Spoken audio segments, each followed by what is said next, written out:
मराठी भाषिक भक्त समाजास सहज समजावे म्हणून हिंदी भाषेतून मराठी भाषेत रूपांतरित करण्यात आलेला आहे.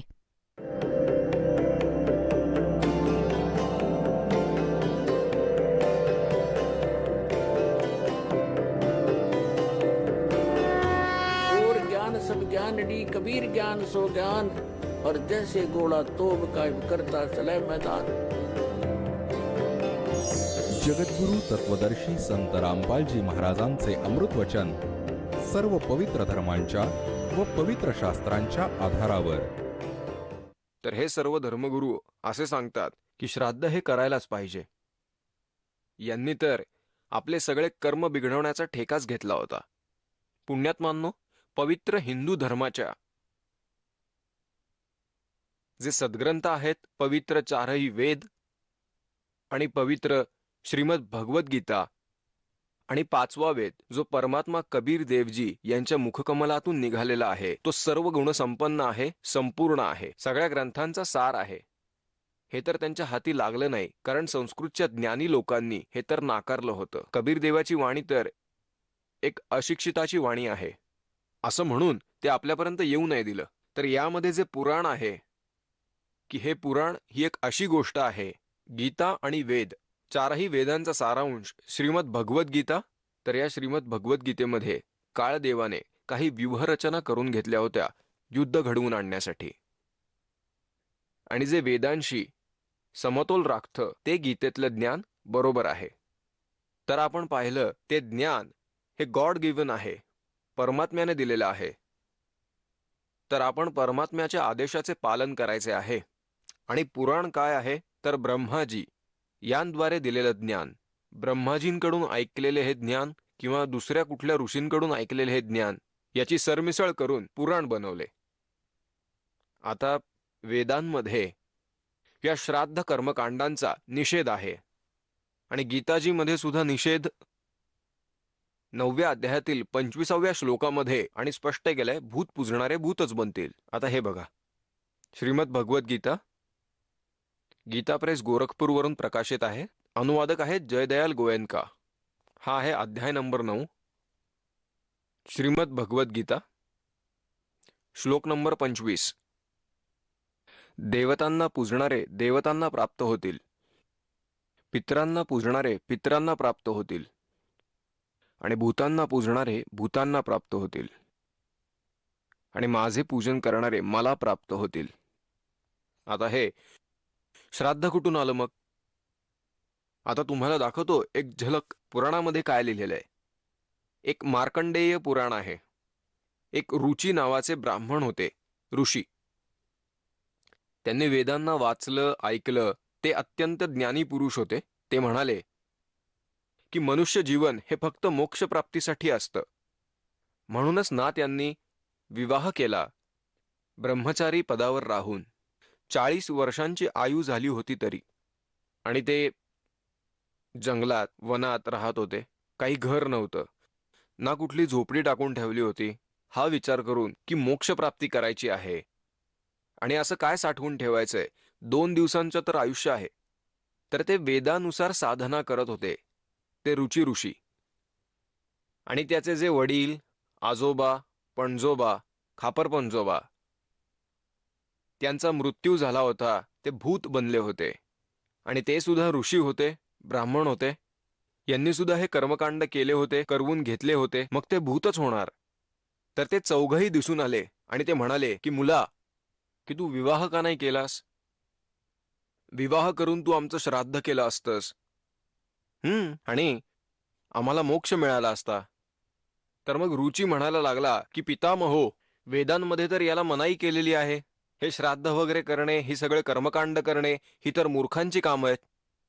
आणि ते पित्र सुद्धा म्हणतात की मुला, आहे तर हे असंच आहे, याच्यात कुठला संदेह नाही, मिथ्य नाही, हे तर खरे आहे. परंतु आमचं काय होणार? भोगा तुमच्या कर्माची फळं. तुम्ही तुमचं बघून घ्या. तुम्ही मेलात आणि तुमच्या मुलाला मारण्याची तयारी करताय. हे बघा, मार्कंडेय पुराण गीता प्रेस गोरखपूरवरून प्रकाशित आहे. गीता प्रेस गोरखपूरवरून प्रकाशित आहे. आता 242व्या पानावरती संक्षिप्त मार्कंडेय पुराण, रौच्य मनुची उत्पत्ती कथा. मार्कंडेयजी म्हणतात, हे ब्रह्मण, पूर्वीच्या काळाची गोष्ट आहे. प्रजापती रुची ममता आणि अहंकाराशिवाय या पृथ्वीवरती राहत होते. त्यांना कोणापासूनही भय नव्हते. ते खूप कमी निद्रा घेत होते. ना त्यांनी अग्नीची स्थापना केली होती आणि ना की स्वतःसाठी घर बनवून ठेवलं होतं. ते एकाच वेळी भोजन करत आणि आश्रमाविना राहत होते. त्यांना सर्व प्रकारच्या आसक्तींशिवाय तसेच मुनिवृत्तीसारखे राहते बघून त्यांच्या पित्रांनी त्यांना विचारले. आणि आता हे बघा, हे चौघजण भूत बनलेत पुढे. हे रुची ऋषी आहेत आणि हे त्यांचे पूर्वज जे भूताची पूजा करून भूत बनलेले आहेत. आता हे सगळे एकत्र त्याला दिसले. पित्र म्हणाले, मुला, विवाह स्वर्ग आणि अपवर्गाचा हेतू असल्या कारणाने ते एक पुण्यमय कार्य आहे. हे तर त्या पित्रांचे उद्गार आहेत. ही तर पित्रांची वचनं आहेत जी आपला सल्ला देतात. ते तू का नाही केलंस? गृहस्थ पुरुष सर्व देवता, पित्र, ऋषी आणि अतिथींची पूजा करून पुण्यमय लोकाला प्राप्त करतो. ते स्वाहाच्या उच्चाराने देवतांना, स्वधा शब्दाने पित्रांना, तसेच अन्नदान, बली, वैश्वदेव इत्यादींना भूत आणि इतर प्राणी तसेच अतिथींना त्यांचा भाग समर्पित करतात. मुला, आम्ही असे मानतो की गृहस्थ आश्रम स्वीकार न केल्याने तुला या जीवनामध्ये दुःख, क्लेश सोसावं लागेल आणि मृत्यूच्या नंतर दुसऱ्या जन्मामध्ये सुद्धा दुःख सोसावं लागेल. रुची म्हणाला, पितृगण, परिग्रह हे अत्यंत दुःखाचे व पापाचे कारण असते. तसेच त्यामुळे मनुष्याची अधोगती होते. हाच विचार करून मी पहिले स्त्री संग्रह केला नाही. आता इथे बघा, पित्र म्हणाले, मुला, जितेंद्रिय होऊन आत्म्याचे प्रक्षालन करणे उचितच आहे. परंतु तू ज्या मार्गावर चालत आहेस तो मोक्षाचा मार्ग आहे. आता सांगा, याला तर वाईट मार्ग मानलेला आहे आणि सांगत आहेत की तुम्ही ज्या मार्गावरती चालत आहात तो मोक्ष मार्ग आहे. आता आम्ही सांगू पित्र बनायचा मार्ग काय आहे तो. रुचीने विचारले, पितामहो, वेदांमध्ये कर्ममार्गाला अविद्या म्हटले गेलेले आहे. जो सल्ला तुम्ही देताय की श्राद्ध करा, विधी करा, ही सगळी कर्मकांड करा, हा तर मूर्खांचा सल्ला आहे. मग तुम्ही मला का त्या मार्गास जाण्यास भाग पाडत आहात? पित्र म्हणाले की हे सत्य आहे की कर्माला अविद्या असे म्हटले गेलेले आहे. यावर संदेह करायचं काहीच कारण नाही. मग काय तुझं शिर उरलं आता? आता काय राहिलं? आता हे आपल्या पुराणांमध्ये सांगितलेलं आहे. आता या गोष्टीला पित्र सुद्धा मानतात की तुम्ही जी साधना करत आहात तो मोक्ष मार्ग आहे आणि हे तुम्हाला अजून सल्ले देतात की विवाह कर, भूतांचं पूजन कर, कर्मकांड कर. अरे हा तर नरक मार्ग आहे. आणि तुम्ही सुद्धा मानता की तुम्ही जो मार्ग बनवताय तो मोक्षाचा मार्ग आहे. आणि रुची म्हणतो की वेदांमध्ये तर याला मान्यता दिलेली नाहीये की भूतांचं पूजन करणं, श्राद्ध करणं, कर्मकांड करणं. आणि पित्र याचा स्वीकारही करत आहेत, याच्यात काही संदेह नाही, यात काही खोटं नाही. आता त्यानंतर हे बकवास करत आहेत की हे कर, ते कर, पित्र हे देतात, पित्र पुत्र देतात, कर्मकांड कर. आता हे काय देणार आहेत? मूर्ख बनवून ठेवलंय सगळ्यांना. एक छोटीशी झलक दाखवतो तुम्हाला. आता याच मार्कंडेय पुराणात लिहून ठेवलंय. आता यांनी कुठून घेतलेत श्राद्धाचे दाखले काय माहिती. एक मंदालसा नावाची स्त्री होती. तिने तिच्या मुलाला शिक्षण दिलं आणि ते हे घेत आहेत. मार्कंडेय पुराणात हेच सांगितलेलं आहे. मी हेच आपल्याला सांगत आहे. 81 पानावरून थोडंसं घेऊयात. मंदालसा म्हणते, महाराज, ही मंदालसा इथे ज्ञान देत येत आहे. हे 82 पानावर संक्षिप्त मार्कंडेय पुराण इथे बघा. आता ही काय सल्ला देते की जे पित्र देवलोकामध्ये आहेत आणि जे तृतीय योनीमध्ये आहेत, जे पशु पक्षी बनलेले आहेत आणि जे मनुष्य योनीमध्ये किंवा भूत योनीमध्ये स्थित आहेत, भूत बनलेले आहेत आणि ते पुण्यात्मा असो किंवा पापात्मा, जेव्हा भूक तहान याने व्याकुळ होतात तेव्हा त्यांना कर्म मार्गामध्ये असलेला मनुष्य पिंडदान व जलदान करून तृप्त करतो. याच प्रकारे तो देवतांना आणि अतिथींना सुद्धा तृप्त करतो. देवता, मनुष्य, पित्र, भूत, प्रेत, गुह्यक पक्षी, कृमी आणि कीटक इत्यादी यांचे जीवन सुद्धा मनुष्यावर अवलंबून असते. आता ही काय सांगतेय की जे पितर देव लोकात आहेत, जे तृतीय योनीमध्ये आहेत किंवा ते मनुष्य योनीमध्ये अथवा भूत योनीमध्ये आहेत, ते पुण्यात्मा असोत किंवा पापात्मा, ते सर्व भूक तहान यामुळे व्याकुळ होत असतात. ते काय खाक देव लोकात आहेत, ते भुकेने मरतात, तहानेने मरतात. आता पुढे काय सांगतात हे आपण बघूयात. संक्षिप्त मार्कंडेय पुराण पान नंबर 92 वर यांच्यामध्ये की जे नरकात निवास करतात, जे पशु पक्षी या योनीमध्ये पडलेले आहेत व जे भूत आणि प्रेत इत्यादी रूपात स्थित आहेत, या सर्वांना विधिपूर्वक श्राद्ध करणारा यजमान तृप्त करतो. कसे करतो ते ऐका. मनुष्य पृथ्वीवर जे अन्न टाकतो त्यामुळे पिशाच्य योनीमध्ये पडलेल्या पितरांची तृप्ती होते. जे जमिनीवर दाणे टाकलेले असतात, मुला स्नानाच्या वस्त्रामधून जे जल पृथ्वीवर टपकते त्यामुळे वृक्ष योनीमध्ये पडलेल्या पितरांची तृप्ती होते. आणि जे वाळलेले वृक्ष आहेत, स्नानाचे वस्त्र पिळल्यानंतर जे पाणी जमिनीवर टपकते त्याने वृक्ष योनीत गेलेले पित्र तृप्त होतात. अरे भल्या माणसांनो, एकदा काय झाले, परमात्मा कबीरजी काशीमध्ये गंगा घाटावर गेले होते. गंगेचा एक घाट बांधलेला आहे. तिथे हे ब्राह्मण लोक सूर्याला म्हणजे सूर्याकडे तोंड करून गंगेचे जल घेऊन तिथेच सोडत होते. कबीर साहेब त्या गंगेमध्ये गुडघाभर पाण्यात गेले आणि असं ओंजळभर पाणी घेऊन किनाऱ्यावर टाकत होते पूर्ण वेगाने. आता सारे पंडितजी आपलं सगळं काम सोडून कबीर साहेबांकडे बघायला लागले आणि विचारायला लागले, अरे कबीर, तू हे काय करतोयस? कबीरजी म्हणाले, आपण काय करताय हे मी विचारले नाही, तर तुम्ही काय विचारताय? पहिले तुम्ही सांगा की तुम्ही इथे काय करत होतात? आम्ही आमच्या पितरांना स्वर्गात जल पाठवत होतो. हे आम्ही इथे जल अर्पण करतो ना मंत्र म्हणून, हे असे सूर्याकडे तोंड करून, हे तिथे स्वर्गात आमच्या तहानलेल्या पितरांना जलप्राप्ती होते. परमात्मा म्हणाले, मी एक बगीचा लावलेला आहे माझ्या झोपडीसमोर. मी त्या नदीच्या कडेला थांबून माझ्या झोपडी लगतच्या बगीच्याला पाणी घालतोय. तेव्हा ते म्हणायला लागले, अरे भोळ्या माणसा, इतक्या दूरवर कसे जाईल हे जल? हे तर इथेच पडते. तू तुझ्या झोपडीच्या समोर जो बगीचा लावला आहेस त्याचे सिंचन याच्यामुळे कसे होईल? त्यावर ते म्हणाले, अरे जर लाख किलोमीटर दूर तुमच्या पितरांना स्वर्गात हे पाणी मिळू शकते, तर 2 किलोमीटरला काय अडचण येईल?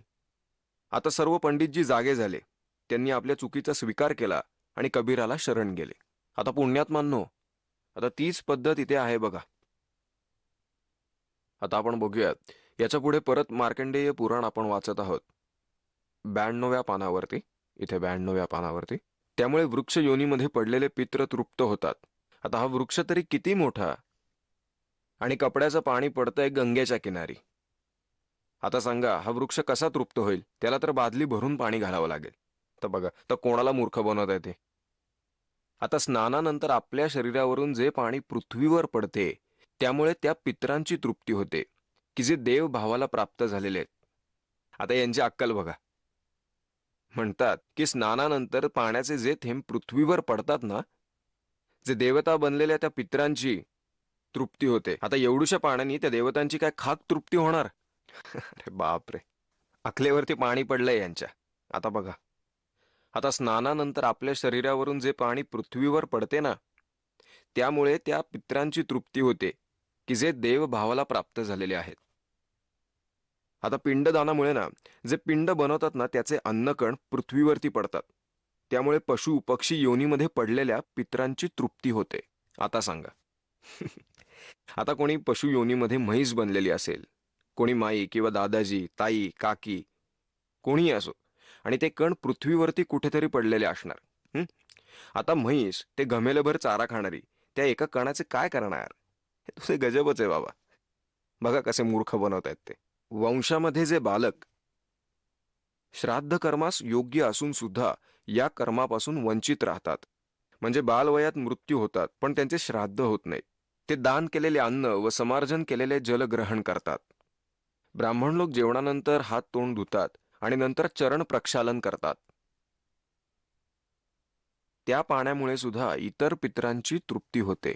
मुला, उत्तम विधीपूर्वक श्राद्ध करणाऱ्या पुरुषांचे अन्य पित्र जरी दुसऱ्या योनीमध्ये गेलेले असले तरी त्यांची या श्राद्धामुळे तृप्ती होते.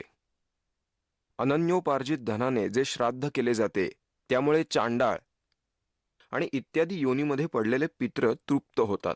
आता जे भूत प्रेत ही जी पित्र बनलेली आहेत, कोणी म्हैस बनलेले आहे, कोणी काटाडा बनलेले आहे, कोणी कावळा बनलेले आहे, आणि ते म्हणतात तेही तृप्त होतील. असे कसे होतील? आता 2-2 पोती खाणाऱ्यांचं एवढ्याने कसं भागेल? एकदा आदरणीय गरीबदास साहेबजी यांना गाव चुडानीमध्ये परमात्मा भेटले. सचखंडला नेऊन परत आणून सोडलं आणि तेव्हा त्यांना हे ज्ञान दिलं. त्यांचा एक शिष्य होता शेतकरी. तो तो गरीबदास साहेबांच्या बाजूलाच बसलेला असे दिवसभर आणि सत्संग ऐकत असे. दिवसभर त्यांचे विचार तो ऐकत होता, बसत होता. एक दिवस तो नाही आला. गरीबदास साहेबांनी विचारले की मित्रा, काल का नाही आलास? तेव्हा त्याने सांगितले, महाराजजी, काल माझ्या आईचे श्राद्ध होते. आमचे पंडितजी आले होते. त्यांनी सर्व श्राद्ध केले. त्यात पूर्ण दिवस मी व्यस्त होतो. ते ठीक आहे म्हणाले आणि परत सांगू लागला की मी उद्या पण येऊ शकणार नाही. गरीबदास साहेबांनी विचारले की उद्या काय विशेष आहे? तो म्हणाला की माझ्या वडिलांचे उद्या श्राद्ध आहे. ते म्हणाले ठीक आहे. परमात्मा आपल्याला पहिल्यापासून खूप समजावून सांगत होते, गरीबदास साहेबजी, पण आपली बुद्धी इतके काम करत नाही. आपण संसाराच्या व्यवहारालाच महत्त्व देतो. तर गरीबदासजी म्हणाले, एक काम कर मुला, जेव्हा तुझ्या वडिलांचे ते श्राद्ध करतील, तुमचे ते ब्राह्मण, त्यानंतर 2 व्यक्तींचे जेवण इथे घेऊन यायचे. आता त्या व्यक्तीने विचार केला की गुरुजी आपल्यासाठी मागवत असतील. जेव्हा त्याच्या गुरुजींनी सर्व काम केले, त्यांनी सर्व भोग भाग दिले, कावळ्यांना वगैरे खायला घातले, त्यानंतर उरलेले 2 माणसांचे भोजन घेऊन तो गरीबदास साहेबांच्या घरी आला. गरीबदास सुद्धा गृहस्थी होते, मुलंबाळवाले होते, शेतकरी होते, परंतु परमेश्वराच्या प्रेमाने प्रेरित झालेले होते, तत्वज्ञानी युक्त होते. त्यांचं शेत होतं, त्या भक्ताचे पण शेत होते. त्याच्याबरोबरच एक छोटासा तलाव होता, लेट म्हणतात त्याला. आणि ती व्यक्ती आली 2 माणसांचे जेवण घेऊन. गरीबदास साहेबजी म्हणायला लागले, ये माझ्या मागोमाग ये. त्या व्यक्तीने विचार केला की शेतात कोणी साधू संत आले असावेत, यांना भेटायला येत असतात.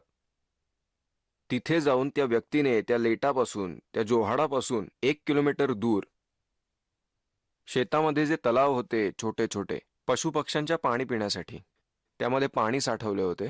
तर त्याच्या चारही बाजूला पशुपक्ष्यांची गर्दी होत असे. तिथे काटेदार झुडपांची दाटी झालेली होती. तिथून 200 फुटाच्या दूरवर गरीबदास बसले आणि त्या व्यक्तीला पण बसवून घेतले आणि तिथे म्हणले, त्यांच्या आई वडिलांचे नाव घेतले आणि त्यांना म्हटले की या तुमचा मुलगा भोजन घेऊन आलाय. त्या झाडाझुडपातून एक गिधाड व एक गिधाडी बाहेर आले आणि तिथे येऊन उभे राहिले. ही सर्व लीला होती गरीबदास साहेबांची. आणि सांगितले, मुला, हे तुझे आई आणि वडील, तुझे पिताजी, यांना खाऊ घाल. त्याने भोजन ठेवले. त्यांनी ते भोजन 1 मिनिटात फटाफट खाऊन घेतले आणि लगेच खाऊन उडून गेले.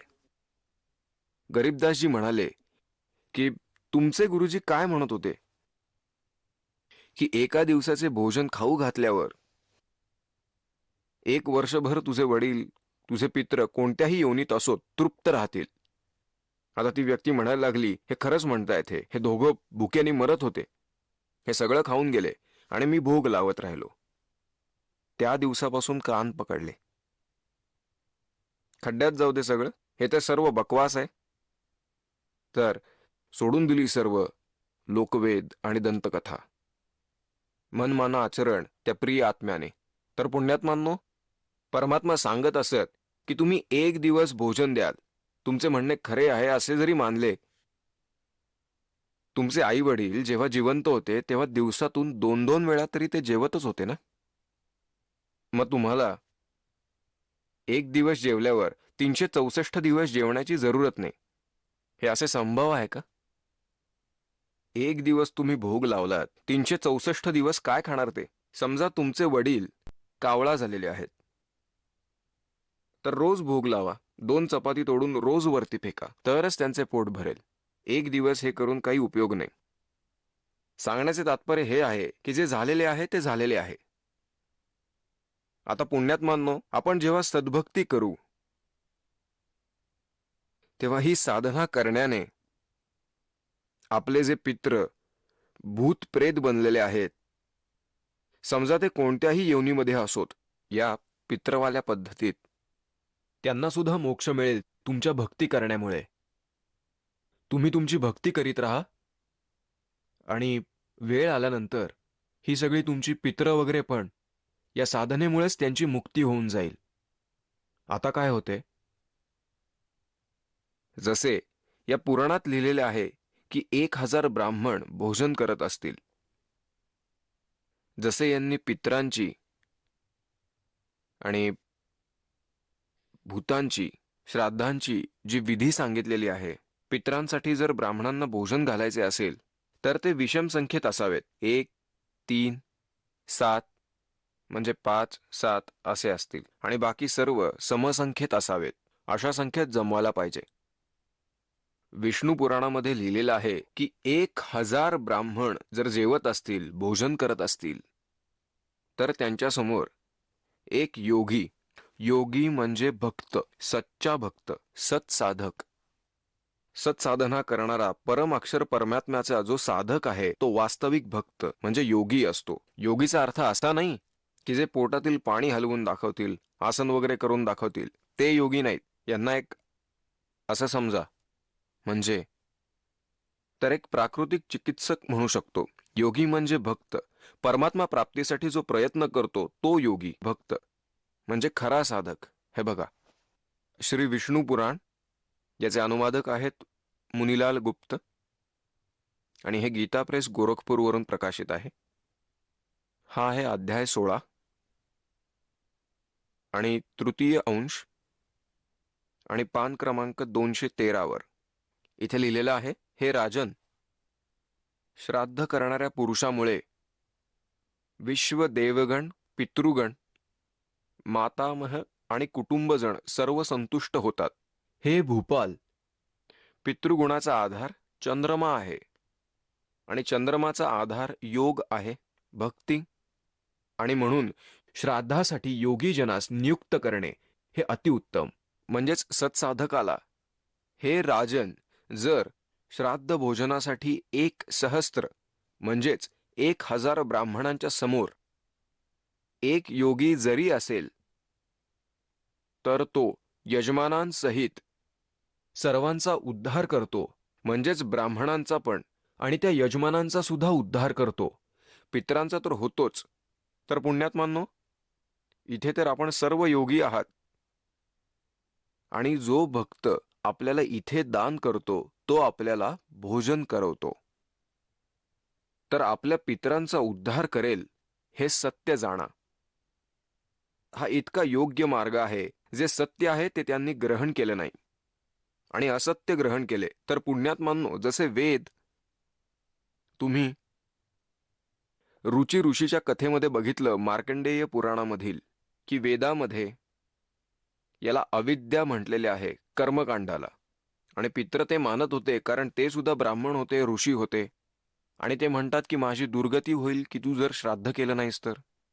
आता जसे एक श्रद्धाळू म्हणतो, जसे आमचे वाडवडील म्हणतील की मुला श्राद्ध करा, तर आम्ही करायचे नाही का? करावे तर लागेलच. ही काही गोष्ट आहे? तर पुण्यात्मांनो, त्याची सुद्धा एक पद्धत आहे. जसे एखाद्याचे मूल विहिरीत पडले आणि कोणीतरी म्हणू लागलं की हा बुडतोय बुडतोय, तर यावर उपाय काय? तर त्याबरोबर उडी मारायची की काय? त्यामुळे त्याबरोबर तो पण बुडेल, पण त्याला वाचवण्याची सुद्धा एक पद्धत आहे. प्रथम एक मोठा दोर वरती बांधा, मजबूत असा, आणि त्याला खाली सोडून बुडणाऱ्या व्यक्तीला पकडून वर काढायचे. तर हे ते पित्र दिसले आहेत म्हणून आपण श्राद्ध घालायचे असे नाही, नाहीतर ते स्वतःहून विहिरीत उडी मारल्यासारखे होईल, म्हणजे बुडून मेल्यासारखे होईल. म्हणून श्राद्ध घालू नये. यासाठी हा मोठा दोर हा दास आपल्याला देईल. म्हणजे सद्भक्ती करा, दान धर्म करा, त्यामुळे या पित्रांचा सर्वांचा उद्धार होईल. हे आपण वाचलेले आहे. कारण सत्साधक हे भक्त आहेत. हे लाखो योगीजी एका महिन्यात येऊन भोजन करतात. आणि मग एकाच जेवणात होणारा लाभ ते सांगत आहेत. तर हे आणि शास्त्रास अनुकूल असलेले साधन यामुळे आपले तर कल्याण होईलच, पण आपल्या पितरांचे सुद्धा होईल. आता जसे आपण ऐकले की या वेदांमध्ये याला मूर्खांची साधना सांगितली, हे तर योग्यच आहे. तर वेद काय आहे? तर वेद हे परमात्म्याचेच विधान आहे, हा तर परमात्म्याचाच आदेश आहे. आणि जे हे आमच्या पुराणांमध्ये लिहिलेलं आहे की जे पितरांचे किंवा ब्रह्माजींचे किंवा जसे की मंदाल असं सांगत होती ते जर सत्य मानले आणि याप्रमाणे जर आचरण केले, किंवा दुसऱ्या कोणी ऋषीचा हा दिलेला आदेश आहे, तर त्याचे पालन आपल्याला करायचे नाही. जसे एकदा एका व्यक्तीची फौजदाराशी ठाणेदाराशी दोस्ती झाली होती, DSPशी, आणि त्या व्यक्तीचा जो शेजारी होता त्याला तो खूप त्रास देत होता. त्याने आपल्या मित्राला फौजदाराला सांगितले की एक असा माझा एक शेजारी आहे की जो माझ्या घराच्या शेजारीच राहतो, तो मला खूप त्रास देतो, त्याला खूप समजावून सांगितले, पंचायतीत तक्रार पण केली, तो ऐकत नाही, आता मी काय करू? फौजदाराने सांगितले की त्याच्या डोक्यात काठी घाल, काय होईल ते नंतर बघू. फौजदाराच्या तो आदेश घेऊन त्याने त्याच्या आज्ञेचं पालन केलं, हाच विचार करून की त्याचा मित्र सांभाळून घेईल. मग त्या आपल्या शेजाऱ्याबरोबर त्याने भांडण केले, मारामारी केली आणि त्याच्या डोक्यात ती काठी लागली, त्यामुळे तो मरण पावला. आता तो तिथला ठाणेदार, तिथला प्रभारी होता, तर त्याने त्याला पकडून आणले आणि तुरुंगात टाकले आणि त्याला मृत्यूदंडाची शिक्षा झाली. आता राजाचा नियम होता की कोणाच्या हातून कोणी मारला गेला तर त्याला मृत्यूदंडाची शिक्षा होईल. आता त्या व्यक्तीने राजाचा नियम मोडला आणि आपल्या अधिकारी मित्राच्या आज्ञेचे पालन केले, ज्यामुळे राजाच्या नियमाचा भंग झाला आणि तो शिक्षेस पात्र झाला. अशा प्रकारे या पुराणात लिहिलेला जो आदेश आहे हा फौजदाराचा समजा. वेदांमध्ये सांगितलेले ज्ञान हे भगवंताचे संविधान आहे. हे संविधान जर आपण या फौजदाराच्या सांगण्यावरून तोडलं, पुराणातल्या या नकली धर्मगुरूंच्या सांगण्यावरून, आता या शास्त्रविरोधी साधना करवणाऱ्या या आचार्य आणि शंकराचार्यांच्या आदेशावरून आपण ही क्रिया केली तर आपण दंडित होऊ आणि आपण पित्रच होऊ, म्हणजे आपल्याला मृत्यूदंड हा मृत्यूदंडच मिळेल. तर अशी चूक आम्ही तर करणार नाही आणि तुम्ही पण करू नका. एक जीवित उदाहरण दास आपल्याला देत आहेत. माझे पूज्य गुरुदेवजी ब्राह्मण वर्णामध्ये त्यांचा जन्म झाला होता. हरियाणामध्ये जिल्हा भिवाणी चरखी दादरीच्या जवळ एक पैतावास म्हणून गाव आहे, तिथे ते राहत होते. मोठा पैतावास, शेतीचे काम करत होते, परंतु वर्ण ब्राह्मण होता.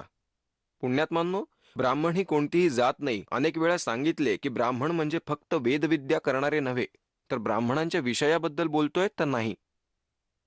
आणि शेतामध्ये जे गुरुजी होते, ब्राह्मण त्यांचा वर्ण होता, परंतु ते आपल्या शेतात गायी चरण्यास नेत असत. पूर्वी शेताजवळच खूप मोठं जंगल होतं, खूप मोठी वनं होती. एक दिवस त्यांची भेट आमच्या दादा गुरुजींबरोबर झाली, म्हणजेच एका संताबरोबर. त्यांच्यामुळे प्रेरित होऊन गृहत्याग करण्याचा ते विचार करू लागले आणि गुरुदेवांचा पत्ता विचारू लागले. सर्व ज्ञानाने प्रेरित झालेले होते. सायंकाळच्या वेळी गायी चरत होते, त्यांच्याबरोबर त्यांचे काही मित्र सुद्धा. त्यांनी त्यांना सांगितले की मी आवरून येतो, उशीर झाला तर तुम्ही पशूंना घरी घेऊन जा, मी नंतर येईल. आणि त्यांनी घनदाट जंगलात प्रस्थान केले. सर्व गवळी आपापल्या पशूंना घेऊन गावात परत आले, पण संध्याकाळ झाली होती, अजूनही ते आले नव्हते. त्यांचे लहानपणीचे बालपणीचे नाव हरिद्वारी होते, पंडित हरिद्वारी.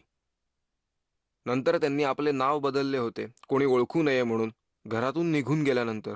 तर तेव्हा त्यांनी काय केलं की जे कपडे घातलेले होते ते त्यांनी उतरवून टाकले. घरातून बाहेर पडताना त्यांनी 2 जोडे कपडे घेऊन गेले होते. कोणाला काही दाखवलं नाही.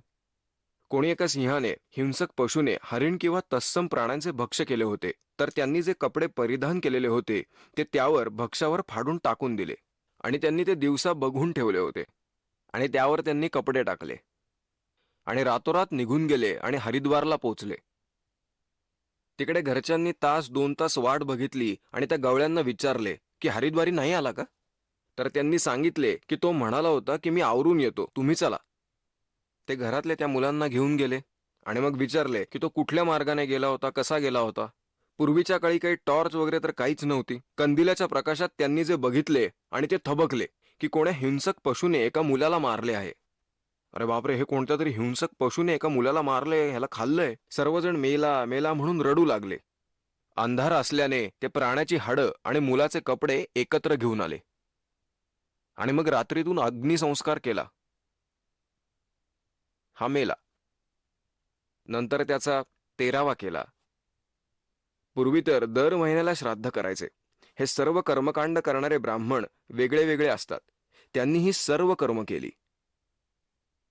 तर ही सगळी कामं केली. वर्षश्राद्ध पण केलं. आणि मग सुरू झाली वर्षश्राद्ध. आणि मग वर्षश्राद्ध सुरू केल्यावर सांगू लागले की हा अविवाहित मृत्यू पावलेला आहे, तर यांची चांगल्या प्रकारे सेवा केली पाहिजे, कारण तुम्ही यांचा हक्क खात आहात. त्यांच्या मालकीची जमीन पण होती. आणि ते तर भक्त बनले होते, संत झाले होते, सर्वांचा उद्धार करत होते. एकदा जेव्हा माझे पूज्य गुरुदेवजी 105-106 वर्षांचे होते, तेव्हा त्यांची सतलोकाला जायची तयारी सुरू झाली. तलवंडी भाई फिरोजपूर जिल्हा पंजाबमध्ये त्यांचा एक आश्रम होता. एक या इथे खन्नामध्ये होता, एक मोगामध्ये होता, एक नजबगडमध्ये होता. तर तलवंडी भाईमध्ये ते जास्त वेळा राहत असत. तर तिथून त्यांनी दासाला आदेश देऊन ठेवला होता नाव देण्याचा. त्यांचे खूप सारे शिष्य पण त्यांच्यासोबत उपस्थित होते. 2 मुलं त्यांच्या सेवेसाठी ठेवली होती, त्यांच्या सोबत ठेवली होती. तर त्यांचा निरोप आला की गुरुजींचे पैतावास येथे आगमन झालेले आहे. तर गाडीने 3-4 भक्तांसोबत दास सुद्धा तिथे पोचले. बघितले तर गुरुजी बसलेले होते. त्यांना प्रणाम केला. मग गुरुजींची एक वहिनी सुद्धा होती. त्या 92 वर्षाच्या होत्या, 92 इयर्स ओल्ड. त्यांच्याबरोबर बोलणे झाले. आम्ही त्यांना विचारले की माताजी, जेव्हा आमच्या गुरुदेवांचे येथून प्रस्थान झाले तेव्हा तुम्ही काय विचार केला? त्यावर त्या म्हणाल्या, मी तर असे ऐकले होते की त्यांचा मृत्यू झाला. माझा एक दीर होता. तेव्हा त्याला कोणीतरी एका जंगलात एका हिंसक पशूने खाऊन टाकले होते, मारून टाकले होते. जेव्हा मी आले तेव्हापासून यांचे श्राद्ध घालत असत. 70 श्राद्ध तर मी आपल्या हातानेच घातलेले आहे. जेव्हा जेव्हा घरात जर काही विपरीत घडत असेल, पशुधनाची काही हानी होत असेल, धान्याचे काही नुकसान होत असेल, तर आम्ही आमच्या गुरुजी ब्राह्मण यांच्याकडे जात असू. ते त्यांच्याकडून पोथी पुराण वाचून घेत असत. ते काय म्हणत असत की तुमचा हरिद्वारी निस्संतान मृत्यू पावलेला आहे, तो तुमच्यासाठी निषिद्ध आहे, तो तुम्हाला हानी पोचवतो आहे. त्याच्यासाठी 5 कपडे तयार करा, त्याचे योग्य तऱ्हेने श्राद्ध घाला, त्याचे हे करा, त्याचे ते करा इत्यादी. ते जे काही सांगत ते सर्व आम्ही करत असू. तरी पण ते सांगत असत की यावेळेस योग्य तऱ्हेने श्राद्ध झाले नाही, पुढच्या वेळेस आणखी चांगल्या प्रकारे करू. आता 70 तर श्राद्ध केले आणि वर परत ते असत म्हणत होते. आता त्यावर मी म्हणायला लागलो की माताजी, की गीतेमध्ये सांगितलंय की 9व्या अध्यायात 25व्या श्लोकात म्हटले आहे की भूतांचे पूजन करणारे भूत बनतात, पित्रांचे पूजन करणारे पित्र बनतात. ही पूजा केली नाही पाहिजे. आपल्या समोर तर हे जिवंत उदाहरण आहे. हे ब्राह्मण आपल्याला मूर्ख बनवत होते. एक तरी खरी गोष्ट होती का या लोकांची? आता तरी हे सर्व सोडून द्या. त्यावर त्या म्हणाल्या, नाही रे बाबा, ही जुनी सवय अशी कशी सुटणार? खड्ड्यात जा मग, ही सवय जर सुटत नसेल तर. कमालच केली यांनी. स्वतःच्या डोळ्याने बघत आहेत, स्वतः सांगत आहेत की मी 70 श्राद्ध केली, पिंडदान केले, आणि हे तर पित्र बनले आहेत म्हणून. हे पित्र नाही तर सर्वांचा उद्धार करणारे हे महापुरुष बनलेले आहेत. अरे लाखो लोकांचा उद्धार केला यांनी आणि यांचे श्राद्ध घालतायत आणि ते या लोकांना मानत बसलेत. तीर्थस्थान कसे बनले आणि तिथे गेल्यावर त्याचा काही फायदा आहे की नाही?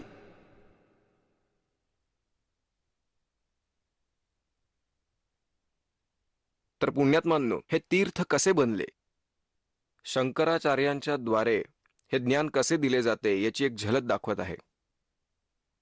हे पुस्तक आहे हिमालय तीर्थ. JP नंबुरी याचे हे लेखक आहेत. हिमालय तीर्थ JP नंबुरी, उपमुख्य कार्याधिकारी श्री बद्रीनाथ केदारनाथ मंदिर समिती, कोलकाता येथून प्रकाशित झालेले आहे. पहिले प्रकाशन. प्रकाशक आहेत रणजू चक्रवर्ती. 76/A/1 बमाचारण राय रोड, कलकत्ता इथून आहेत. मुद्रकगिरी प्रिंट सर्व्हिसेस कलकत्ता हे आहेत. यामध्ये तुम्हाला एक गोष्ट सांगतो. आपले शंकराचार्य ही कोणती कथा सांगत आहेत, कसे ज्ञान देत आहेत, हे थोडक्यात सांगितले आहे. ही एक छोटीशीच गोष्ट आपण बघणार आहोत. जास्त वेळ आपण इथे घालवणार नाही आहोत. या पान क्रमांक 19 वर एक गोष्ट सांगितली आहे त्यांनी तीर्थाबद्दल. हे तीर्थ कसे तयार झाले. हे हिमालय तीर्थ नावाचे पुस्तक आहे. यात असे लिहिलेले आहे की नर आणि नारायण ऋषींनंतर इतर ऋषीमुनी व भक्तांकडून या ज्योतिर्लिंगाची पूजा होत असे. भगवंताने नर आणि नारायण नामक व्यक्तींच्या भक्तीने प्रसन्न होऊन या ज्योतिर्लिंगाची स्थापना केली. याचीच ते पूजा करत राहिले. याच्यानंतर महाभारत काळात पांडवांकडून गोत्र हत्या म्हणजेच महाभारत युद्धात आपल्या भाऊबंद व इत्यादींच्या हत्येमधून मुक्ती मिळवण्याच्या हेतूने या ठिकाणी देवाधिदेव महादेवाची आराधना केली. आपल्या पापाचा नाश करण्यासाठी त्यांनीच म्हणजे पांडवांनी भगवान शंकरांची पूजा केली. याच संदर्भात पुराणांमध्ये एक कथा सांगितलेली आहे. भगवान वेदव्यास यांच्या आज्ञेने पांडव केदार क्षेत्री आले. भगवान महिष म्हणजेच म्हशीचे रूप धारण करून केदार क्षेत्री भ्रमण करू लागले. भगवान शंकरांनी म्हशीचं रूप धारण केलं आणि त्या केदार क्षेत्री विहार करू लागले. फिरू लागले म्हैस बनून. आणि भीमाने भगवान शंकरांना मायावी महिष रूपात ओळखले. भीमाने ओळखलं की हे भगवान शिवच आहेत मायावी महिषीच्या रूपात.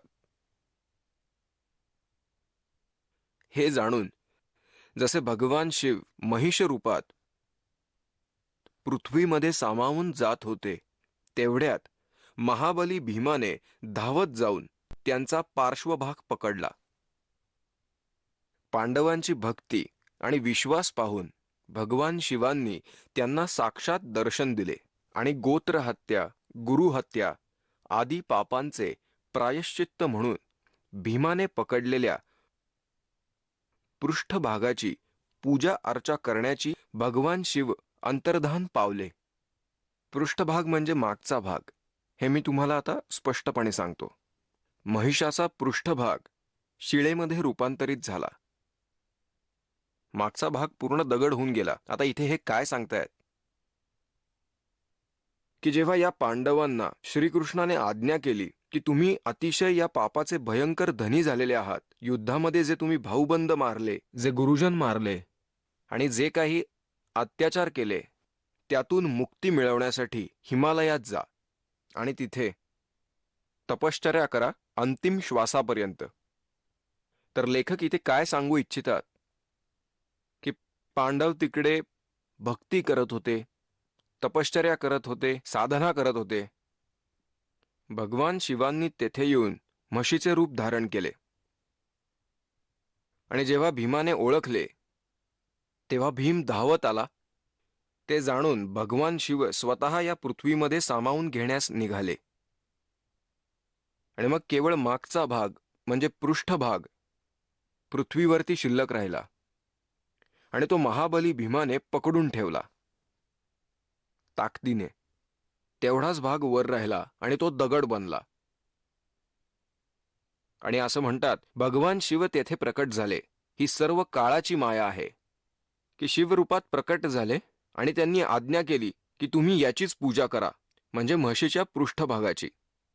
आणि अशा मलस्थानाची भीम पूजा करू लागले आणि ते बनले तीर्थस्थान. त्या मलमूत्र स्थानाची पूजा करा असे सांगितले आणि ते आपले तीर्थस्थान बनले. आता पुन्हा वाचूयात, पुढे बघूयात. भगवान वेदव्यासांच्या आज्ञेने पांडव केदार क्षेत्री आले. भगवान महिष म्हणजेच म्हैस असे रूप धारण करून या केदार क्षेत्रात विहार करू लागले. भीमाने भगवान शिवांना मायावी महिष रूपात ओळखलं म्हणजेच शिवांना म्हशीच्या रूपात ओळखले. आणि हे असे जाणून भगवान शिव महिष रूपात पृथ्वीमध्ये सामावून जात होते तेवढ्यात महाबली भीमाने धावत जाऊन त्यांचा पार्श्वभाग पकडला.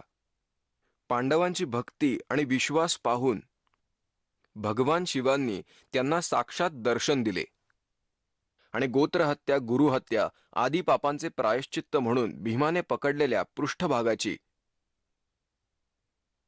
पूजा अर्चा करण्याची आज्ञा करून भगवान शिव अंतर्धान पावले.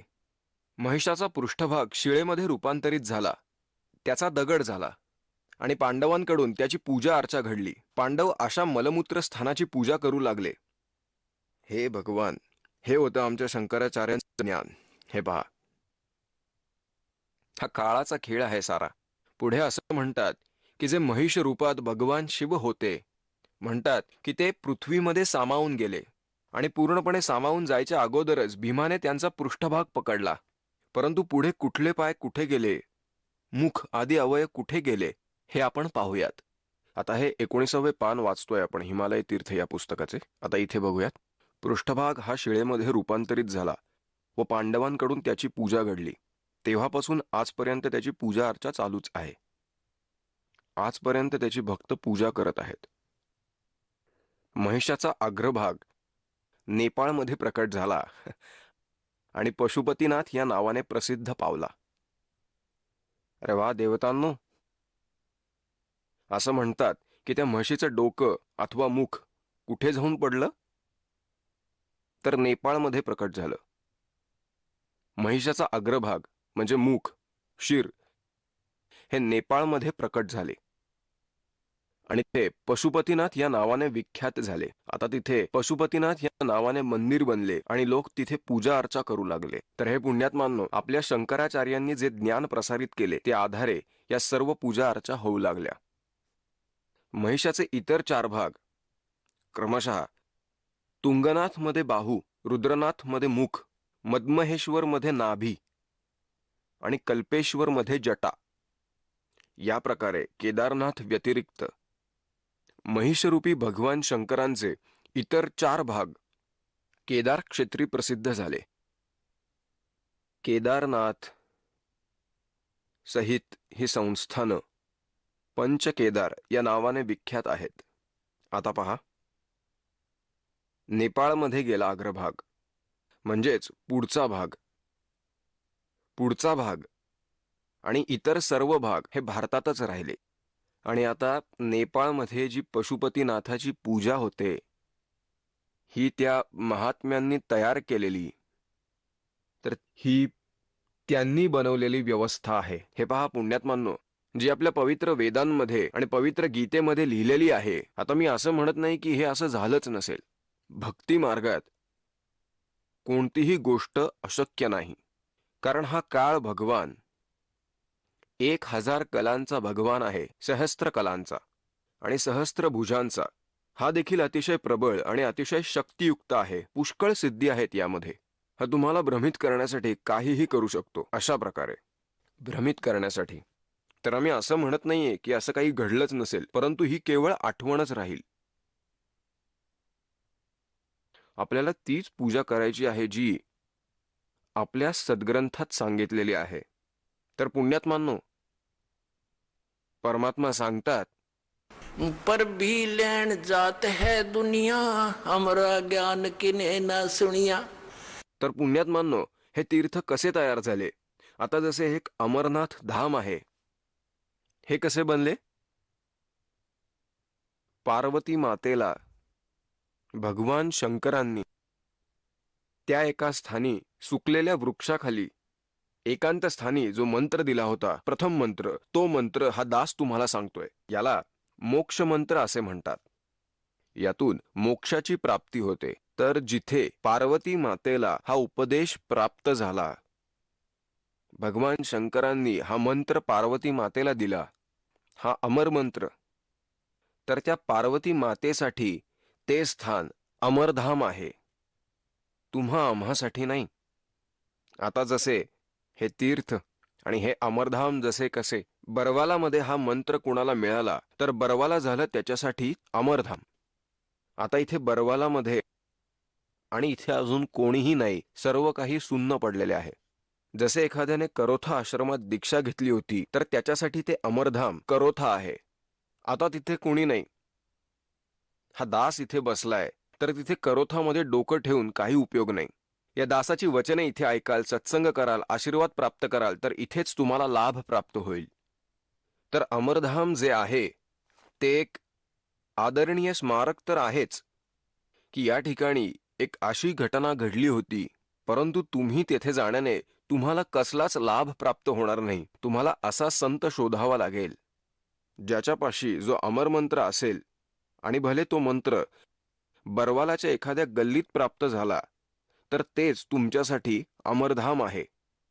त्या मंत्राने मोक्ष मिळेल, त्या स्थानाने नाही. तर पुण्यात्मांनो, हे तीर्थ कसे तयार झाले? आता यात अनेक मतं आहेत की एक ऋषी होता, त्याने तिथे बसून साधना केली आणि त्याने मोक्ष प्राप्त केला. तर पुण्यात्मांनो, जसा एक खलबत्ता असतो सामग्री कुटायचा, औषधे कुटायचा, लोखंडी 1.5 फुटाचा मुसळासारखा, 1 फुटाचा, 1.5 फुटाचा किंवा 2 फुटाचा आणि 9 इंच रुंद, तर तो खलबत्ता एकाचा त्याच्या शेजाऱ्याने मागितला आणि त्याने त्यामध्ये काही होम हवनाची सामग्री कुटली आणि खलबत्ता साफसूफ करून पुन्हा ज्याचा होता त्याला देऊन टाकला ज्यांचा होता.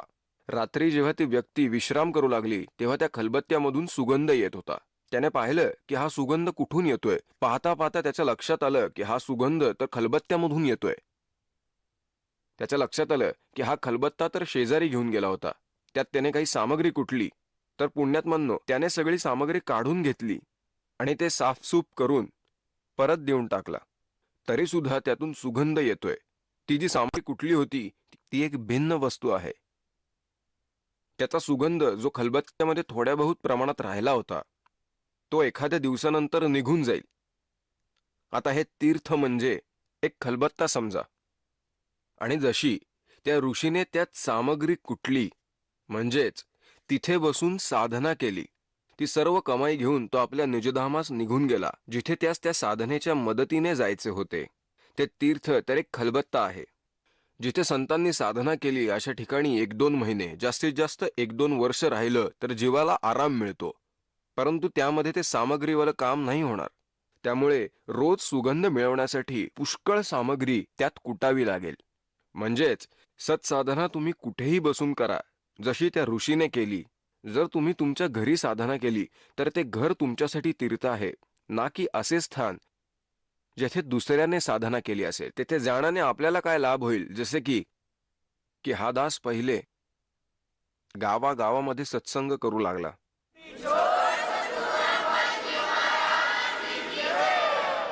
चला आता आपण त्या श्रद्धाळूंचे अनुभव जाणून घेऊयात, ज्यांनी जगद्गुरू तत्वदर्शी संत रामपालजी महाराजांकडून दीक्षा प्राप्त केलेली आहे, तसेच त्यांच्याद्वारा सांगितलेल्या भक्ती मार्गावर चालत आहेत. नमस्कार. सतसाहेब, आपलं नाव? राहुल नारायण बुरंगे, आपण कुठून आलात?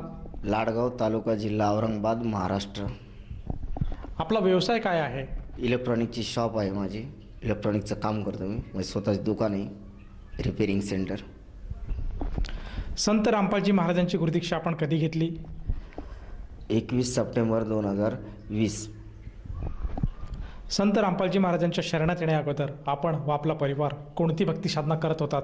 सर्व देवी देवतांची भक्ती साधना करीत होतो. विशेष करून श्री गणेशजीची भक्ती मी पूर्ण करीत होतो. चतुर्थी धरणे, प्रत्येक चतुर्थीला पायी जाणे. मला राजूर जवळ असल्यामुळं प्रत्येक चतुर्थीला पायी जाणे, माळाचा गणपतीला सायकलवर जाणे. लहानपणापासून त्यांची भक्ती साधना मी करत होतो. श्रावण महिन्यात शिवजीची सोमवार धरणे, शिर्डीला जाणे, शनी शिंगणापूरला जाणे, सर्व देवी देवतांची पूर्ण भक्ती करत होतो. सर, जसं तुम्ही सांगत आहात की आपण अगदी लहानपणापासूनच भक्ती मार्गात होतात. सर्वप्रथम आपण महाराष्ट्रामध्ये जी काही प्रचलित भक्ती साधना आहे, जसे की मंदिरात जाणे, देवी देवतांची पूजा करणे, व्रतवैकल्य करणे, या भक्ती साधना आपण करत होतात. तर मला असं विचारायचं आहे की संत रामपालजी महाराज यांचं हे ज्ञान आपल्याला कसं कळालं आणि आपण त्यांच्या शरणात कसे आलात? मला एक दिवस भगतजीची भेट झाली. त्यांना मला एक मित्राच्या घरी ते आलेले होते. मित्राच्या घरी मला बोलवल्यानंतर मित्राने मला बोलवलं. त्याच्या घरी कुणी नसल्यामुळे ते सिरियस बिमार होता. तेवढ्यात भगतजी आले तिथं. मला विचारलं, तुम्ही काय करता? म्हणलं माझं इलेक्ट्रॉनिकची शॉप आहे, इलेक्ट्रॉनिकचं काम करतो म्हटलं. तर तिथं बसल्यानंतर थोडी ज्ञानचर्चा झाली. ते त्यांना मला सांगितलं की जगण्याचा मार्ग ज्ञानगंगा हे पुस्तक आपण फेसबुकून लाईनमधून मागवा, तुम्हाला त्यातलं ज्ञान काय आहे लक्षात येईल, तुम्ही काय करता काय नाही. ते पुस्तक मागवल्यानंतर जगण्याचा मार्ग हा पुस्तक आलं. मी पुस्तक वाचलं. त्यातून मला कळालं की आपण ही आत्ता लोक जी भक्ती साधना करतोय हे शास्त्राविरुद्ध करतोय. त्याच्यातून आपल्याला काही लाभ होत नाही. याचं कारण हेच आहे, मी व्यसनाच्या अधीन खूप जायलो होतो. कारण 20 वर्षापासून मी दारू आणि गुटख्याचं व्यसन करीत होतो याच्या अगोदर. मग लक्षात आलं की हे व्यसन सोडण्यासाठी मी खूप ठिकाणी जाऊन बी आलो. घरात वादविवाद होत होते. मला दारू सोडण्यासाठी भरपूर ठिकाणी नेलं. मनमाड, येवला रोडवर सावरगाव या ठिकाणी मी 4-5 वेळेस दारू सोडायला गेलो. तिथंही काही दारू सुटली नाही. मला नंतर बाळूमामाचं देवस्थान कोल्हापूरला आहे, त्या ठिकाणी मला माझ्या सासऱ्यानं नेलं. तिथं बी काही दारू सुटली नाही. नंतर जालन्याच्या खाली एक सावरगाव म्हणून आहे, तिथं नेलं, पण तिथंही काही दारू सुटली नाही. पूर्ण देवाचे धार्मिक ठिकाणी सगळं जाऊन आलं. की मला हे नंतर कळालं की हे पुस्तक वाचल्यानंतर की आपण हे आत्ता लोक करीत होते शास्त्रविरुद्ध साधना करतो. याच्यामुळे हे आपल्याला कुठेही या गोष्टीचा लाभ भेटणार नाही. कारण मी इतकं व्यसनाच्या अधीन गेलो की दररोज घरात भांडणं वगैरे होणं. कारण मला दारूचं ते एवढं व्यसन जळलं होतं की मी सकाळी उठलो तर चहा पिण्याच्या अगोदर दारूच पित होतो. असं मला 15 ते 20 वर्ष मी दारू कंपल्सरी पिलो. इतका गुटखा खात होतो मी. दररोजचा एक हिरा गोव्याचा पुडा मला खाल्ल्याशिवाय बिलकुल कंट्रोल नव्हतं होत. मला झोप पण येत नव्हती. बिना व्यसनाचं मी कधी झोपलो पण नाही. पुस्तक मागवल्यानंतर मी पुस्तक वाचल्यानंतर मग मला ते भगतजीला मी विचारलं एक दिवस की हे मला सर्व ज्ञान पटलेले आहे. आता मला हे असं मला गुरुजीच्या शरणमध्ये येणं आहे, तर मला आता हे कुठं कॉल करावं लागेल. तर ते म्हणले, त्यांना मग मला जवळच्या नामदान सेंटरचा कॉल नंबर दिला. ती नामदीक्षा ज्या दिवशी मला भेटली 21 सप्टेंबर 2020ला, त्या दिवशीपासून माझं पूर्ण व्यसन आज बंद झालेलं आहे. मला ते व्यसनाची आठवण पण येत नाही. सर, जसं आपण सांगत आहात की आपल्याला संत रामपालजी महाराजांचं जगण्याचा मार्ग हे पुस्तक मिळालं आणि त्या पुस्तकातलं ज्ञान आपल्याला जेव्हा कळालं की आपण अगोदर एक व्यसनाधीन व्यक्ती होतात आणि व्यसन करणं हे किती पापाचं काम आहे आणि या व्यसनामुळे आज बऱ्याचशा लोकांचे संसार उद्ध्वस्त झालेले आहे. घरामध्ये कटकट, भांडण तंडण या सर्व गोष्टी या व्यसनामुळेच होत असतात. हे जेव्हा आपल्याला जगण्याचा मार्ग या पुस्तकातून कळालं, त्यानंतर आपल्याला संत रामपालजी महाराजांची नामदीक्षा घेण्याची ओढ लागली आणि आपण त्यांची सद्भक्तीसुद्धा स्वीकारली आणि त्यांच्याकडनं गुरुमंत्र घेतले. तर मला असं विचारायचं आहे की जेव्हा आपण संत रामपालजी महाराजांची सद्भक्ती स्वीकारली आणि त्यांच्या मार्गावर आपण जेव्हा चालायला सुरुवात केली, त्यानंतर आपल्या जीवनामध्ये काय बदल झालेत? आज मी दारू गुटखा या व्यसनातून पूर्ण मुक्त झालेला आहे. मला या भक्तीत आल्यानंतर मला गुरुमंत्र ज्यावेळेस मिळाला तर मला हे कळालं की आपण आता मला मोक्षाचा मार्ग पण लक्षात आला. इथं आल्यानंतर माझं पूर्ण व्यसन बंद झाल्यानंतर आज माझी इतकी परिस्थिती सुधारलेली आहे की मी आर्थिक परिस्थिती सगळी परिस्थिती सुधारलेली आहे. त्यात माझ्या व्यसन तर पूर्ण बंदच झालं. माझ्या घरच्याचं 3-3.5 वर्ष पहिलं ॲक्सिडेंट झालं होतं एकदम सिरियसली. त्याच्यानंतर हे कंटिन्यू त्यांना गोळ्या चालू होत्या. आज त्या गोळ्या पण पूर्ण बंद झाल्या माझ्या मिसेसच्या. आज व्यसनातून पूर्णपणे मुक्त झालेलो आहे. सर, जसं तुम्ही सांगत आहात की आपण आज शास्त्रोक्त भक्ती करत आहात आणि या शास्त्रोक्त भक्तीमुळे आपल्याला जीवनामध्ये लाभ मिळत आहेत. जे काही आपल्याला विकार होते, जे काही व्यसन होते, त्यातनं आपण बाहेर आला आहात. तर मला असं विचारायचं आहे की आज समाजामध्ये बरेचसे साधुसंत आहेत, ते असे दावा करत आहेत की मी जी काही भक्ती देत आहे ती जर तुम्ही भक्ती कराल तर तुम्ही व्यसनापासून दूर व्हाल. त्याचप्रमाणे ते काही आपल्याला जडीबुटी स्वरूपातसुद्धा औषध देतात आणि दावा करत आहेत की ते स्वतः की त्यांच्याकडे जर आपण गेलो तर ते आपल्याला व्यसनमुक्त करू शकाल. तर मला असं विचारायचं आहे की आपण अशा साधुसंतांकडे कधी गेला होतात का? आणि त्यांच्याकडनं आपल्याला आपल्या जीवनामध्ये जे काही व्यसन लागलं होतं त्यातनं आपण बाहेर येऊ शकलात का? नाही, मी खूप ठिकाणी गेलो. मनमाड येवला रोडवर सावरगाव म्हणून आहे, स्वामी जनार्दन स्वामीचं मंदिर आहे. तिथं ते गुरुजी मला दारूचं औषध दिलं त्यांना, पण काही उपयोग नाही झाला. त्याच्यानंतर पुन्हा मी कासनापूर एक सैलानी बाबाची दर्गा आहे, तिथं बी औषध भेटतं दारूचं, तिथलं पण औषध घेतलं. कुठेही गेलो तर काही फरक नाही पडला. त्याच्यानंतर भरपूर ठिकाणी असे दारू सोडण्यासाठी भरपूर ठिकाणी जाऊन आलो मी, भरपूर औषधे घेतले, कुठेही काही फरक नाही पडला. पण गुरुजीच्या शरणमध्ये आल्यानंतर, संत रामपालजी महाराजाच्या शरणमध्ये आल्यानंतर मला ज्या दिवशी गुरुदीक्षा घेतली मी, त्या दिवशीपासून माझं दारूचं व्यसन तर सुटलं, गुटखा सुटला. मला कशाची आठवण पण आज येत नाही. आज घरात वातावरण इतकं फ्रेश झालं आहे की नाही तर दररोज पहिले पित होतं त्यावेळेस कंटिन्यू दररोज भांडणं होणं, हे होणं, सासू सासरे नाराज, आई वडील नाराज, सर्व वादविवाद, लेकरं नाराज, सर्व होत होतं. आज सगळे खुश झाले की मी सगळं काही बंद झालं. मला संत रामपालजी महाराजचे गुरुजीच्या शरणमध्ये आल्यापासून माझं पूर्ण व्यसनमुक्त झालं मी. मला कशाचंही काही नाही, आता काही आठवण पण येत नाही त्या गोष्टीची. सर, जसं तुम्ही सांगत आहात की आपण आपले जे काही दारूचं व्यसन आहे हे सोडवण्यासाठी खूप प्रयत्न केले, वेगवेगळ्या संतांकडे गेले, त्यांच्याकडनं वेगवेगळ्या निरनिराळ्या प्रकारची औषधांचं प्रसाधन आपण केलं, ते औषध आपण ग्रहण केलं, परंतु त्यातून आपल्याला कुठल्याही प्रकारचा लाभ झाला नाही. मग मला असं विचारायचं आहे की संत रामपालजी महाराजांनी आपल्याला असं काय औषध दिलं, त्यातून आपला हा जो व्यसन आहे, हा जो विकार आहे, हा आज दूर झाला आहे? त्यांना जे मला मंत्र दिलेले आहेत ते सर्व शास्त्राचे अनुसार असल्यामुळे त्या मंत्रात इतकी ताकद येते की त्या मंत्रामुळं माझे दारू वगैरे सगळं सुटलं. मला काही तिथं काही औषध वगैरे काही नाही भेटत. सगळे वाईट मार्गाचे सगळे व्यसनं सर्व त्या गोष्टीपासून ॲटोमॅटिक दूर सगळं झालं. गुरुजीच्या तेवढ्या मंत्रामध्ये एवढी ताकद आहे. सर, जसं तुम्ही सांगत आहात की आज संत रामपालजी महाराज एक समाज घडवण्याचं काम करत आहेत, तर ह्या अनुषंगाने आज समाजामध्ये जे काही लोक व्यसनामुळे त्रस्त झालेले आहेत, बरेचसे कुटुंब आज उद्ध्वस्त झालेले आहेत, तर ह्या सर्व कुटुंबियांना त्या व्यसनापासून दूर होण्यासाठी किंवा जे आज टी व्ही चॅनलच्या माध्यमातून जे काही आपल्याला साधक किंवा श्रद्धाळू आज बघत आहेत, या सर्वांसाठी आपण आपल्या उदाहरणातून काय संदेश द्याल? सर्व समाजातल्या लोकांना एवढंच सांगू शकतो मी की मी व्यसनातून मुक्त झालो आहे. गुरुजींच्या संत रामपालजीच्या शरणमध्ये आल्यानंतर तुम्ही पण पुस्तक ज्ञानगंगा जगण्याचा मार्ग पुस्तक वाचा. विविध चॅनलवर त्यांचे सत्संग चालू असतात. सत्संग पहा. सत्संग पाहिल्यानंतर तुमच्या लक्षात येईल की खरे आपण कोणती भक्ती साधना करायला पाहिजे, नाही करायला पाहिजे. तुमचे वाचल्यानंतर लक्षात येईल, सत्संग ऐकल्यानंतर लक्षात येईल की काय चालू आहे काय नाही ते. आणि विविध चॅनलवर खाली नंबर्स येतात, ते नंबर्सवर तुम्ही कॉल करून त्यांच्या शरणमध्ये, संत रामपालजी महाराजच्या शरणमध्ये आपण येऊ शकता.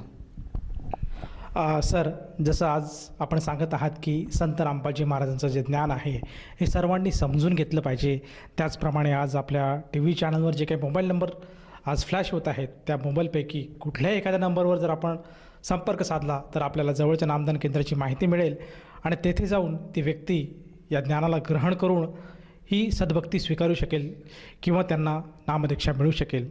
तर मला असं विचारायचं आहे की या नामदीक्षेसाठी त्या साधकाला त्या नामदान केंद्रावर जाऊन किती पैसे मोजावे लागतात की जेणेकरून त्याला ही सद्भक्ती मिळेल?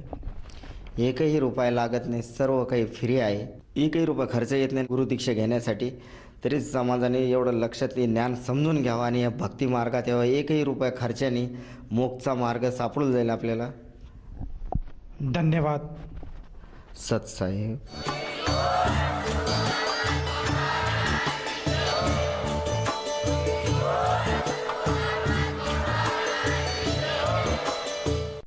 आपण ऐकत होता जगद्गुरु तत्वदर्शी संत रामपालजी महाराजांचे मंगल प्रवचन.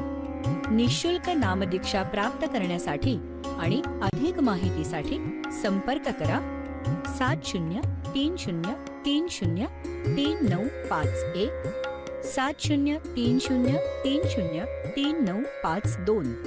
आमची वेबसाईट आहे www.jagadgururampalji.org.